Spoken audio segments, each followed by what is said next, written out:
Hi friends, ఒక గ్రామంలో ఒక వృద్ధుడు ఉండేవాడు. ఒకరోజు అతని దగ్గరికి 10-12 సంవత్సరాల గల అతని మనవడు వచ్చాడు. ఆ మనవడు వేరే ఊళ్ళో అతని తల్లిదండ్రులతో కలిసి ఉండేవాడు.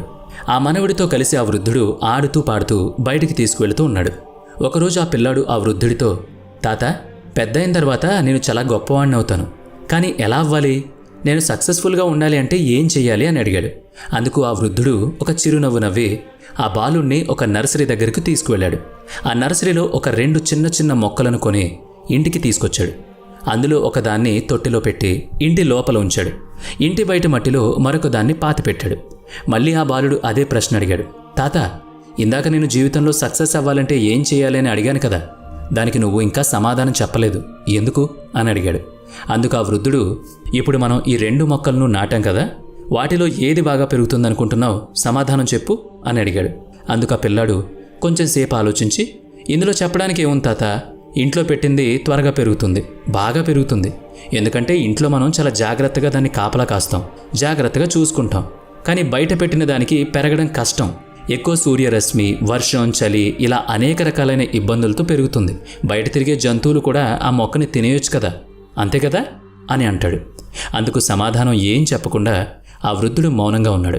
ఆ తర్వాత ఆ పిల్లాడు ఊరికి వెళ్ళిపోయాడు. 4 సంవత్సరాల తర్వాత మళ్ళీ ఆ పిల్లాడు ఆ వృద్ధుడు ఉండే గ్రామానికి రావడం జరిగింది.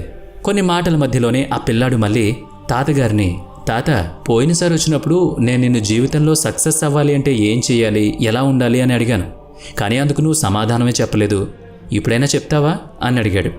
అందుకు ఆ వృద్ధుడు, సరే చెప్తాను, కానీ ముందు నువ్వు పోయినసారి వచ్చినప్పుడు మనం నాటిన మొక్కలు ఎలా ఉన్నాయో చూసిన తర్వాత నీ ప్రశ్నకు సమాధానం చెప్తాను అని అంటాడు. సరే అన్నాడు మనవడు. ఇద్దరూ కలిసి ముందుగా ఇంట్లో నాటిన మొక్క దగ్గరకు వెళ్తారు.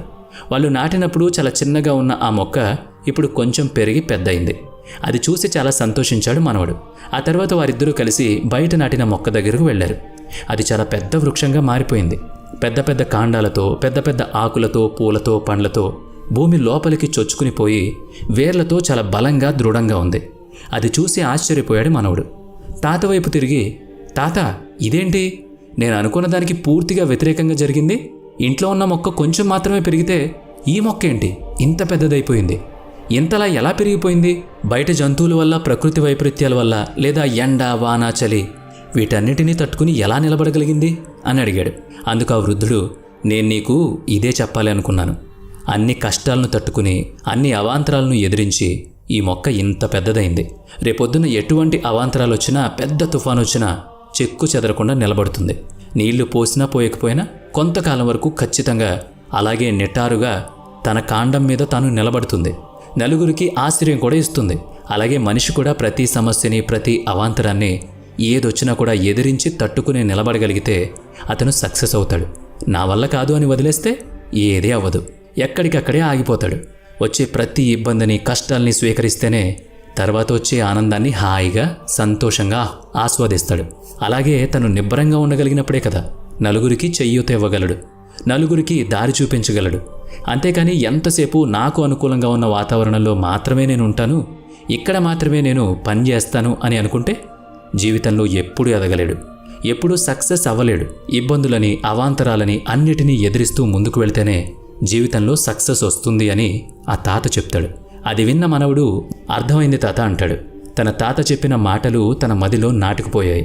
చూశారు కదా, కష్టాలు, కన్నీళ్లు, సమస్యలు, అవాంతరాలు, ఇబ్బందులు ఇవన్నీ అందరికీ ఉంటాయి. మనల్ని కష్టపెట్టడానికి ఉంటాయి. జీవితంలో ఎదగనివ్వకుండా మనల్ని ఆపేస్తాయి అనుకుంటారు చాలామంది. కానీ అవి మనల్ని గట్టిపరుస్తాయి. ఎటువంటి కష్టం వచ్చినా తట్టుకుని నిలబడేలా మనకి అవే శిక్షణనిస్తాయి. అప్పుడే మనిషి ఎదిగే కొద్దీ వాటన్నిటికీ అలవాటు పడతాడు. అలా అలవాటు పడిన మనిషి ఏ పని చేసినా అందులో సాధ్యాసాధ్యాలను ఆలోచించుకోగలుగుతాడు. ముందుగా వచ్చే అవాంతరాలను అర్థం చేసుకుని వాటన్నిటినీ ఎలా అధిగమించాలో ఆలోచిస్తాడు. అప్పుడే జీవితం సక్సెస్ఫుల్గా ఉంటుంది. నలుగురికి మార్గదర్శిగా త్రోవ చూపుతాడు. ముందే కష్టాలకు ఏడుస్తూ కూర్చుంటే ఇక ఎక్కడికి ముందుకు వెళ్ళలేడు, అక్కడే ఆగిపోతాడు. అందుకే ఏదొచ్చినా సరే తట్టుకుని నిలబడగలిగే శక్తి, ధైర్యం మనకు అలవాటు కావాలి. అప్పుడే సమస్యలన్నీ చాలా చిన్నవిగా కనిపిస్తాయి. వాటిని ఎదుర్కోగలం అన్న ధైర్యం వస్తుంది. వచ్చే కష్టాలకు, సమస్యలకు ఎప్పుడూ సిద్ధంగా ఉండాలి, పారిపోకూడదు.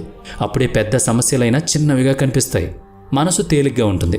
మనిషి తలచుకుంటే సాధించలేనిది ఏదీ లేదు, ఇది మాత్రం జీవితంలో ఎప్పుడూ మర్చిపోవద్దు.